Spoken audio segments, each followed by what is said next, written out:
شهر رمضان الذي أنزل فيه القرآن هدى للناس وبينات من الهدى والفرقان فمن شهد منكم الشهر فليصمه. السلام عليكم ورحمة الله وبركاته. الحمد لله رب العالمين. اللهم صل على سيدنا ونبينا ومولانا محمد وعلى آله وصحبه أجمعين. அல்லாஹ்வுடைய மகத்தான கிருபையினால் ரமதானுடைய முதலாவது இரவு பெருமானார் ஸல்லல்லாஹு அலைஹி வஸல்லம் சொன்னார்கள், இதா கான அவ்வலு லைலத்தின் ரமதானுடைய முதலாவது நாள் வந்துவிட்டால் ஃபுதிஹத் அப்வாபுல் ஜின்னான், சொர்க்கத்தினுடைய வாசல்கள் திறக்கப்படும். வஉல்லிகத் அப்வாபுன் நார், நரகத்தினுடைய வாசல்கள் அடைக்கப்படும்.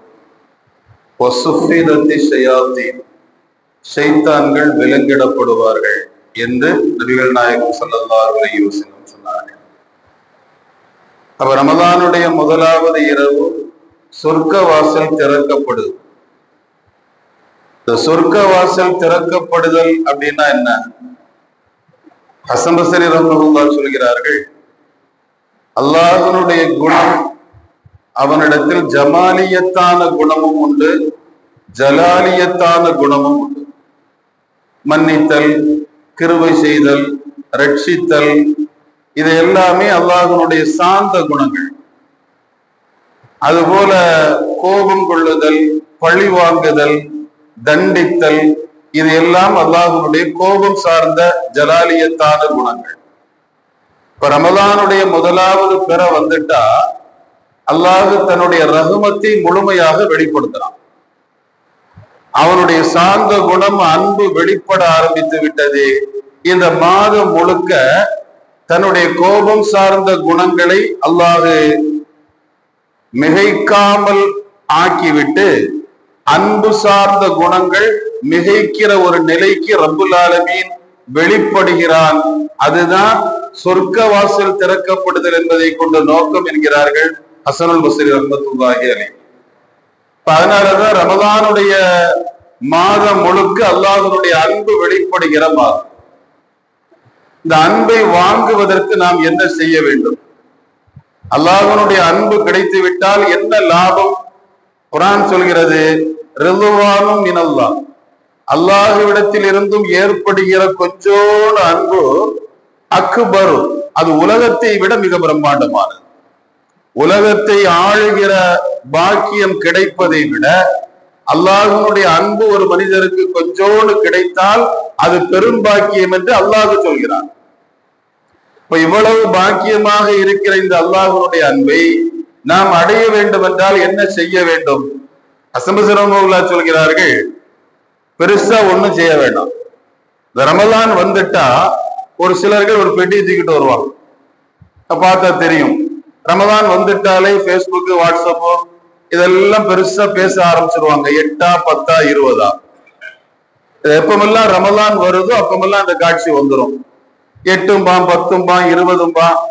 இப்ப இது போல கருத்து வேறுபாடுகள், மனசுக்கு உள்ள வசுவாச ஊசலாட்டத்தை உண்டாக்கக்கூடிய காரியங்களை யார் செய்கிறார்களோ அவர்களை விட்டு நாம் ஒதுங்கி நிற்க வேண்டும். ஏன்னா பேசக்கூடாத ஒன்றை பேசுறான்னா அதை நாம காது கொடுத்து கேட்டோம்னா என்னைக்காவது ஒரு நாள் நாம் கேட்டதனுடைய பயனை அடைஞ்சுதான் ஆகும். அந்த வசுவாச கல்புக்குள்ள வந்துடும். அதனால அந்த காதை கருத்து வேறுபாடு கொண்டு அலையக்கூடியவர்களுடைய சபைகளை விட்டு நாம் நீங்க வேண்டும். அவர்களுடைய சகவாசத்தை விட்டு வெளியே வரணும். அப்படி வெளியே வந்தா அல்லாஹ்வுடைய அன்பை முழுமையா பெற முடியும். மருதி அல்லாஹ்வுடைய ஆட்சி ஒரு யுத்தத்திற்காக ஒரு படையை அனுப்புறாங்க. அந்த படையினுடைய தளபதி அம்ர் இப்னுல் ஆஸ் ரலியல்லாஹு அன்ஹு. அந்த படையில அபு முஸல் அஷ்அரி ரலியல்லாஹு அன்ஹு ஒரு ஆளு. அபு முஸல் அஷ்அரி ரலியல்லாஹு அன்ஹு குர்ஆன் ஓத ஆரம்பிச்சா அந்த தெருவுல போற ஆடு மாடு ஒட்டகம் பறவைகள் எல்லாம் வந்து உட்கார்ந்துருமா. உட்கார்ந்து அவங்களுடைய அந்த ஓதுதலினுடைய அழகை ரசிக்க ஆரம்பிச்சிருமா. அந்த அளவுக்கு ரொம்ப குரல் வளம் படைத்த ஒரு சஹாபி ஹஜ்ரத் ஸையதுனா அபூ மூஸா அல்-அஷ்அரி. அவங்க ஒரு நாள் குர்ஆன் ஓதும் போது நபி ஸல்லல்லாஹு அலைஹி வஸல்லம் அந்த வழியா போறாங்க. அவருடைய அந்த சப்தத்தை கேட்டு ஆர்வமடைந்த நபி அப்படியே நின்று அபூ மூஸா வெளியே வாங்கன்னா. அதற்கு அபூ மூஸா ரலியல்லாஹு அன்ஹு வெளியே வந்த உடனே சொன்னாங்க, லகது ஊதீத மிஸ்மாரம் மின் மஸாமீரி ஆலி தாவூத். தாவூத் நபிக்கு கொடுக்கப்பட்ட குரல் வளம் உங்களுக்கும் கொடுக்கப்பட்டிருக்குதுன்னா. அது போன்ற ஒரு குரல் வளம் கொண்ட அபூ மூஸா ரலியல்லாஹு அன்ஹு குர்ஆனை ரொம்ப தேர்ச்சியா ஓதுறவங்க. அந்த சஹாபி அந்த படையில ஒரு ஆளா இருக்கிறாங்க. இந்த நேரத்துல ஈராக்ல இருந்து படையில சேர்ந்த ஒருவர் சுபைர் இப்னு அஸ்ல் அப்படிங்கிற ஒருத்தங்க.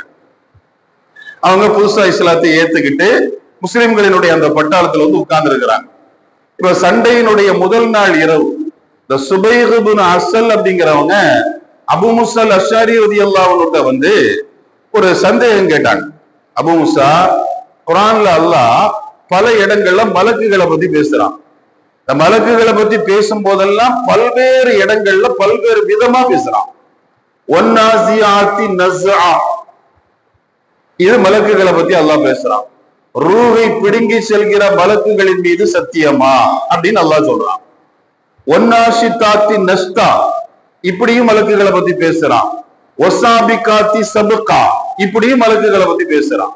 குர்ஆன் முழுக்க பல்வேறு இடங்கள்ல பல்வேறு விதமா மலக்குகளை பத்தி அல்லாஹ் பேசுறானே, என்ன இது ஒரு மாதிரி தெரியுது, இது என்ன காரணம்? குர்ஆனுடைய ஒரு சில ஆயத்தை அவங்க ஓதி காட்டுறாங்க. அந்த ஆயத்தினுடைய வெளிரங்கம் தெளிவா விளங்காத சில இடங்களை பேசி, இந்த இடத்துல அல்லாஹ் இப்படி சொல்றான், இந்த இடத்துல இப்படி அல்லாஹ் சொல்றான், அதை எடுத்துக்கிறதா இதை எடுத்துக்கிறதா, இதை எடுத்தா இப்படி சிக்கல் வரும், இதை எடுத்தா அப்படி சிக்கல் வரும், சிக்கல் வராம இருக்கணும்னா ரெண்டையும் விடணுமா அல்லது ரெண்டையும் சேர்த்து செய்யணுமா, இது போல தொடர்ந்து பேசிக்கிட்டே வந்தார். இந்த பேச்சை கேட்ட அபூ மூஸா ரலியல்லாஹு அன்ஹு நேர போய் தளபதியான அம்ர் இப்னு ஆஸ் ரலியல்லாஹு அன்ஹு சொன்னாங்க, சுபைர கொஞ்சம் கவனிங்க. மோமின்களுடைய இதயத்துல தன்னுடைய கருத்து வேறுபாட்டினுடைய குணம் கொண்டு விஷத்தை விதைச்சிருவாரோன்னு எனக்கு பயமா இருக்கு. அதனால சுபைர கொஞ்சம் கவனிங்கன்னு சொன்னாங்க. ஒரு வழியா பட யுத்தம் முடிஞ்சிருச்சு, மதீனாவுக்கு வந்துட்டாங்க. வந்ததுனால அம்ர் இப்னு ஆஸ் ரலியல்லாஹு அன்ஹு ஹஜ்ரத் கலீஃபா உமர் ரலியல்லாஹு அன்ஹு வந்து சொன்னாங்க, அமீருல் முஃமினீன், சுபைர் கொஞ்சம் பிரச்சனை பண்ற மாதிரி தெரியுது. குர்ஆன்ல இருக்கிற ஆயத்துகளினுடைய வெளிரங்கத்தை அவர் ஏத்து உள்ரங்கத்தை புரியாம மக்களுக்கு மத்தியில ஒரு வகையான குழப்ப நிலையை உருவாக்குறார். அதனால எனக்கு பயமா இருக்குதுன்னு சொன்ன உடனே தளபதி அம்ர் இப்னு ஆஸ் கூப்பிட்டு சொன்னாங்க, சுபைர் நபி கூட்டிட்டு வான்னா. அவர் எங்கேயாவது ஓடி ஒளிஞ்சாருன்னா உங்களை நான் அடிப்பேன். அதனால அவர் எங்க போனாலும் சரி அவரை இழுத்து கொண்டு வர வேண்டியது உங்க வேலைன்னா. அதற்கு அம்ரு சுபைர் இப்னு ஆஸ் கூப்பிடுறதுக்காக போனாங்க. பக்கத்துல இருந்து ஒரு சஹாபியை கூப்பிட்டு உமர் ரலியல்லாஹு அன்ஹு சொன்னாங்க, பேரீச்ச மரத்தினுடைய பச்சை மட்டையை வெட்டிட்டு வான்னா. ஒரு 2 மட்டை வெட்டிட்டு வான்னா. இதுதான் பச்சை மட்டை வைத்தியம்னு பேரு.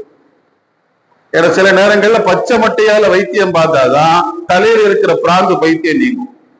அந்த பச்சை மட்டையை வெட்டிட்டு வான்னா. அந்த 2 மட்டையை வெட்டிட்டு வந்த உடனே அந்த மட்டையினுடைய மேல் தோலை ஃபுல்லா உரிச்சாக, உரிச்சு அது கயிறு மாதிரி சுத்தினாக. எல்லாம் மொத்தமா எடுத்து நல்ல ஒரு கயிறு மாதிரி சுத்தி ஒரு பக்கெட்ல தண்ணி கொண்டு வர சொல்லி அந்த தண்ணிக்குள்ளால அதை ஊற வச்சாங்க.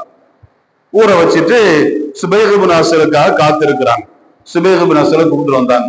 வந்தவொடனே கேட்டாங்க, நீங்க உங்களுடைய தளபதி அம்ரு சொல்ற மாதிரி பேசினியான்னு கேட்டாங்க. ஆமான்ட்டார். அதற்கு உமர் எழுப்பிட்டாங்க. எழும்பி அடி அடி அடின்னு அடிக்க ஆரம்பிச்சாங்க. வேற எந்த விசாரணையும் இல்லை, அடிச்சு முடிச்சு கலந்து போனாங்க. உமர் ரலியல்லாஹு அன்ஹு சுபைர் மயங்கி விழுந்துட்டார். அதற்கு உமர் சொன்னாங்க சஹாபிகிட்ட, கொஞ்சம் தண்ணி கொண்டு வாங்க, அவருடைய முகத்துல தெளிங்க, அவரு குடிக்க குடிங்க அப்படின்னா. அவர் முகத்துல தெளிச்ச உடனே மயக்கம் தெளிஞ்சிச்சு, தண்ணியை குடிச்சாரு. கொஞ்சம் ரிலாக்ஸ் ஆன உடனே அதற்கு உமர் 2வது எழுப்பி அடிச்சாங்க. சில நேரங்களில் திருடங்களை போலீஸ்காரங்க பிடிச்சி வச்சுட்டு பிரியாணி வாங்கி கொடுப்பாங்கல்ல, சந்தோஷமா முடிஞ்சு அவன் சாப்பிடுவான், சாப்பிட்டு முடிச்ச 2 குத்து குத்துவான். அது போல அதற்கு உமர் ரலியல்லாஹு அன்ஹு 2வது ஒரு அடி அடிச்சாங்க. அடி தாங்க முடியாது சுபைர் இப்னு ஆஸ் சொன்னாரு, உக்குத்துலி கைர கித்லா, கொல்றதா இருந்தா நல்ல மாதிரி என்ன கொன்றுங்க, அணுவணுவா என்ன சாவடிக்காதீங்க, சித்திரவதை செய்யாதீங்க, தாங்க முடியல. நீங்க அடிக்கிற அடியில மௌத்து வர மாட்டேங்குது, ஆனா வலி கூடும். அதனால என்ன கொல்லணும்னா என்ன தெளிவா கொன்றுங்க, சிறப்பான முறையில கொன்றுங்க, இல்லைன்னா என்ன விட்டுருங்க. ஒரு காலமும் அல்லாஹ் மேல சத்தியமா இனிமேல் இந்த மாதிரி காரியத்துல நான் ஈடுபட மாட்டேன், இதுக்கு நான் அல்லாஹ் சத்தியம் பண்றேன். நான் மருதி அல்லாஹ்னு சொன்னாங்க, சத்தியம் தானே, இனி வாயை திறப்பியா? திறக்க மாட்டேன் போ. ஆனா ஒரு கண்டிஷன், நீ யார்ட்டையும் பேசக்கூடாது, மதினால இருக்கிற யாரும் உன்டையும் பேசக்கூடாது, உன்னை நான் ஒதுக்கி வைக்கிறேன், நீ மதினாவை விட்டு வெளியே போயிடணும். மதினாக்காரங்க யாரும், குறிப்பா முஸ்லிம்கள் யாரும் உன்கிட்ட பேசக்கூடாது, நீயும் யார்ட்டையும் பேசக்கூடாது போட்டாங்க. கொஞ்ச நாள் போனாரு, மதினாவை விட்டு வெளியே போயிட்டாரு. அவரால் முடியல. அதற்கு அம்ர் இப்னு ஆஸ் மதீனாவுடைய எல்லைக்கு கூப்பிட்டு விடுவாரு. அம்ர் இப்னு ஆஸ் போன உடனே சொல்லுவாங்க, நீங்க அமீருல் மோமினிட்ட எனக்காக கொஞ்சம் ரெக்கமெண்டேஷன் பண்ணுங்க, ஷஃபாஅத் செய்யுங்க, சிபாரிசு செய்யுங்க, நான் திருந்திட்டேன், சத்தியமா திருந்திட்டேன், இனி மதீனால வந்தாலும் குர்ஆனை ஓதுவனை தவிர குர்ஆன்ல இருக்கிற கருத்து வேறுபாடு நான் பேச மாட்டேன். அல்லாஹ் என்னுடைய தலையில இருந்து அந்த பைத்தியத்தை வெளியே எடுத்துட்டான், தயவு செய்து அமீர்கிட்ட போய் சொல்லுங்க. அம்ர் இப்னு ஆஸ் ரலியல்லாஹு அன்ஹு அதற்கு உமர் ரலியல்லாஹு அன்ஹு சொன்னாங்க, சொன்ன உடனே கூப்பிட்டு வாங்க. வந்த உடனே கேட்டாங்க, போயிடுச்சா, பழைய நிலைமை எல்லாம் போயிடுச்சா, தெளிவா இருக்கிறியா, கல்வி எப்படி இருக்குது, இத்மினானா இருக்குதா, அல்லாஹ்வுடைய விஷயத்துல யக்கீன் இருக்குதா, அல்லாஹ்வுடைய கலாம் விஷயத்துல யக்கீன் இருக்குதா, பெருமானார் ஸல்லல்லாஹு அலைஹி வஸல்லம் விஷயத்துல உறுதிப்பாடு இருக்குதா, இந்த முஸ்லிம்களினுடைய ஐக்கியத்துல இஜ்மாவுல உனக்கு என்ன நிலை இருக்குது சொல்லுன்னா. சத்தியமா சொல்றேன், நான் திருந்திட்டேன். நான் இப்படி மாறினதுக்கு என்ன காரணம் தெரியுமா? நான் கொஞ்சம் முனாஃபிக்குகளோட தொடர்புல இருந்தேன். அந்த முனாஃபிக்குகள் தான் டெய்லி இப்படி பேசிட்டே இருந்தான். அவன் பேச்சை கேட்டு கேட்டு நான் இந்த நிலைமைக்கு மாறிட்டேன். அதனால என்ன விட்டுருங்கன்னு சொன்ன பிறகு அதற்கு உமர் ரலியல்லாஹு அன்ஹு சொன்னாங்க, அவரை விட்டுருங்க, அவர் மக்கள்கிட்ட பேசட்டும், மக்களோடு அவரோடு பேசட்டும். நாங்க இந்த நிகழ்ச்சியை அசம்பசிரம் போல சொல்லிட்டு சொல்றாங்க, யாரு முனாஃபிக்கோட தொடர்புல இருக்கிறானோ அவன் அல்லாஹ்வுடைய அருளை விட்டு தூரமாயிருவான். அவன் அல்லாஹ்வுடைய அருள் கிடைக்கணும் அப்படின்னா வித்தியாசமான சிந்தனைகளோட வர்றோம் அப்படின்னு சொல்லி எவன் வர்றானோ அவனுடைய பேச்சுக்கு நம்ம காது கொடுத்துடக்கூடாது. அப்படி கொடுத்தோம் அப்படின்னா அந்த செய்தி இதயத்துக்குள்ள போய் 8 தொழும்போது உறுதியும், 8க்கு மேல 2 வரும்போது தளர்ச்சியும். இது கூடுமா? நிறைய பாக்குறோம், தொழுவு முடிஞ்ச உடனே வர்றாங்க, தொழுவு முடிஞ்ச உடனே 8 முடிஞ்ச உடனே ஒரு 8 எடுத்து வச்சுன்னு ஓடிடலாம். அப்படி ஒரு சில பேர் வித்தியாசமா 12 முடிச்சுட்டு உள்ள வர்றான், அது கூட பரவாயில்லாத மாதிரி தெரியுது. ஏன்னா யாரையுமே இந்த வெளிநடப்பு செய்யாத மாதிரி, வெளிநடப்பு செய்யறான்ல, இந்த வெளிநடப்பு செய்யற மாதிரி எழுவதற்கு முன்னாலேயே வந்து 8 முடிச்சுட்டு போறதை விட 12 முடிச்சுட்டு, பெரும்பாலும் நம்ம பிள்ளைங்களும் அப்படிதான், 12 முடிச்சுட்டு வந்தா ஒரு வேளை ஆத்துல ஒரு கால் சேத்துல ஒரு கால் மாதிரி, அதுவும் அது சரியா இருந்தா அதுவும் சரி, இது சரியா இருந்தா இதுவும் சரி. அப்ப இந்த மாதிரியான தளர்ச்சியான சிந்தனைகள் யாருடைய கல்புல வருதோ அவர் அல்லாஹ்வுடைய ரஹ்மத்தை விட்டு தூரமாகிறாரு. அவர் ரஹ்மத்து கிடைக்கிறதுக்கு முதல் காரியம் கருத்து வேறுபாடு கொண்டவர்களினுடைய சகவாசத்தை விட்டு நாம வெளியே வரணும். அல்லாஹ் அந்த ரசீவி நம்ம எல்லோருக்கும் தந்தருள்வாராக. சுப்ஹானல்லாஹி வ பிஹம்திஹி, சுப்ஹானக அல்லாஹும்ம வ பிஹம்திக, அஷ்ஹது அன் லா இலாஹ இல்லா அன்த, அஸ்தக்ஃபிருக வ அத்தூபு இலைக். சுப்ஹான ரப்பிக ரப்பில் இஸ்ஸத்தி அம்மா யசிஃபூன், வ ஸலாமுன் அலல் முர்ஸலீன், வல்ஹம்துலில்லாஹி ரப்பில் ஆலமீன். بحق صلى الله على محمد صلى الله عليه وسلم، صلى الله على محمد صلى الله عليه وسلم، صلى الله على محمد صلى الله عليه وسلم. اللهم صل على محمد وعلى أهل البيت وسلم، وصل على جميع الأنبياء والمرسلين والحمد لله رب العالمين.